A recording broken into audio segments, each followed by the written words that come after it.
ભાવિકના એસાઇનમેન્ટમાં હિન્દી વિષયની અંદર વિભાગ એની અંદર આપણે પાર્ટ 2ની વાત કરીએ। મિત્રો एक बे वाक्य में उत्तर दीजिए। शिशुपाल किस अवसर की तलाश में था।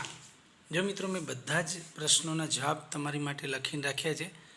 एक बार तमे एवुं तो प्रश्नों स्क्रीनशॉट लई लो। तमारी जोड़े एसाइनमेंट ना होय तो तमे बधा प्रश्नों स्क्रीनशॉट हवे सीधा जवाबों कि शिशुपाल सच्चा न्याय कैसा होता है ये दिखाने के अवसर की तलाश में था। बीजो प्रश्न शू है कि मेरे मन निराश होने की ज़रूर नहीं है, ये कौन किससे कहता है। तो हजारी प्रसाद द्विवेदी है, ये भारतवर्ष को कहते हैं। बराबर। तीसरा क्वेश्चन, रानी लक्ष्मीबाई ने झांसी को फिर से जीत लेने की प्रतिज्ञा की। क्या प्रतिज्ञा की। तो झांसी को फिर से जीत लेने की प्रतिज्ञा की। लेखक बच्चन जी एलोपैथी का उपचार क्यों नहीं कराते हैं।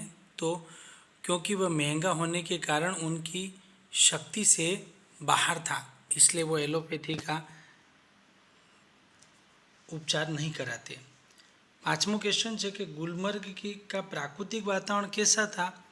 तो गुलमर्ग ऊंचाई पर पहाड़ियों से घिरा हुआ ठंडा स्थान है। छठो क्वेश्चन है कि पक्षी को गोली किसने मारी थी। तो सब डिप्टी साहब ने मारी थी।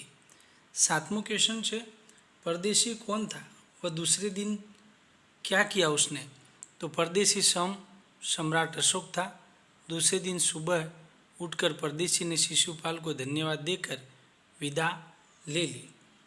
देश का वातावरण आज कैसा बन गया है। तो आठवां क्वेश्चन है देश का वातावरण कैसा बन गया। तो देश का वातावरण आज ऐसा बन गया है कि लगता है देश में कोई ईमानदार आदमी ही नहीं बचा है। नौमो क्वेश्चन है मित्रों, बचपन जी को मुक्ता प्रसाद जी ने कौन सा उपचार बताया। तो मुक्ता प्रसाद जी ने बच्चन जी को लुई कोने के पानी के प्रयोग से रोग दूर करने का उपचार बताया। 10मो क्वेश्चन है मित्रों आपणो कि लेखक ने गुलमर्ग के साथ व्यक्ति की आत्मीयता बढ़ने का कारण क्या बताया।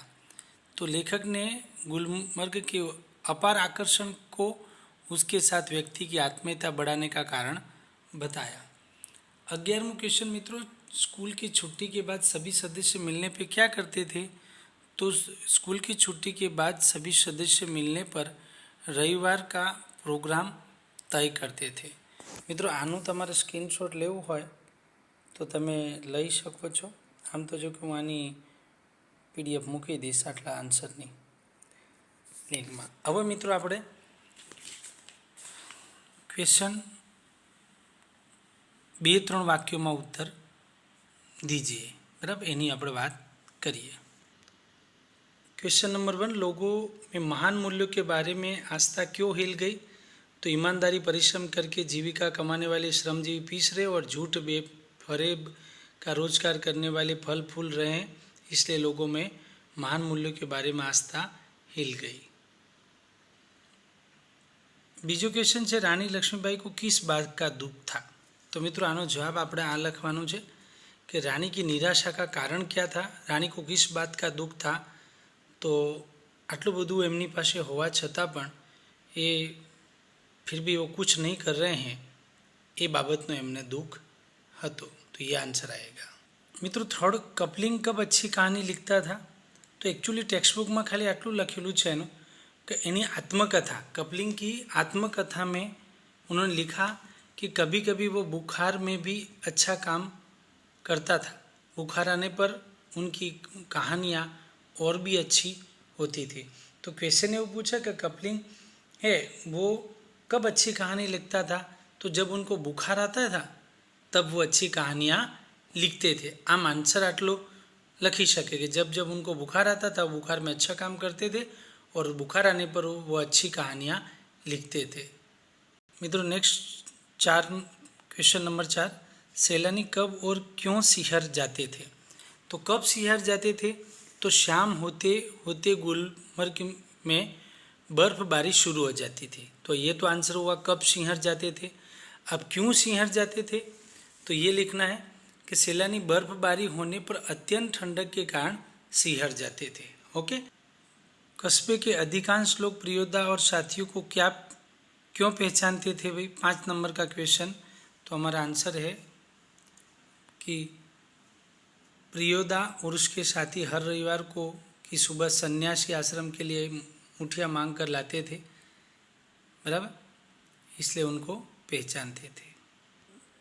6 नंबर क्वेश्चन, लेखक द्विवेदी जी क्या देखकर हताशा हो जाना उचित नहीं मानते थे? तो यह हमारा आंसर आएगा। लेखक कहते थे कि आजकल ईमानदारी और परिश्रम के बदले झूठ, फिर भी हमको हताश हो जाना उचित नहीं मानते थे। 7 नंबर, मार्ग में हिमालय अड़ने डरावनी लहरों नाविक सो जाने से क्या अभिप्राय है? इसका आंसर यह है, रानी लक्ष्मीबाई को नाविक सो रहे ऐसा लगता था। ये विलास में डूबे हुए उनके साथी सेनापति तात्याराव। लेखक 8 नंबर का क्वेश्चन है, लेखक ने गुलमर्ग के दिन को वाचाल क्यों कहा है? तो हमारा आंसर है ये, लेखक ने गुलमर्ग को रात आते ही सब कुछ खामोश हो जाता था। दिन में सैलानियों के कारण वह हलचल रहती थी और इसलिए उनको रात को वो वाचाल बोलते थे। कुछ भी आवाज़ नहीं सुनाई देती है, रात को आवाज़ नहीं, दिन को चहल पहल रहती थी। पुल के पास गाड़ीवान क्या कर रहा था? 9 नंबर का क्वेश्चन है। तो यह हमारा आंसर है, प्रियोदा के दल के सभी सदस्य घर लौट रहे थे। उन्होंने देखा कि पुल के तन्मय होकर एक लोकगीत गा रहा था। तो इस प्रकार से मित्रों, अभी हम बी पार्ट की जो खाली जगह है, फिल इन द ब्लैंक्स, उसकी हम बात करते हैं।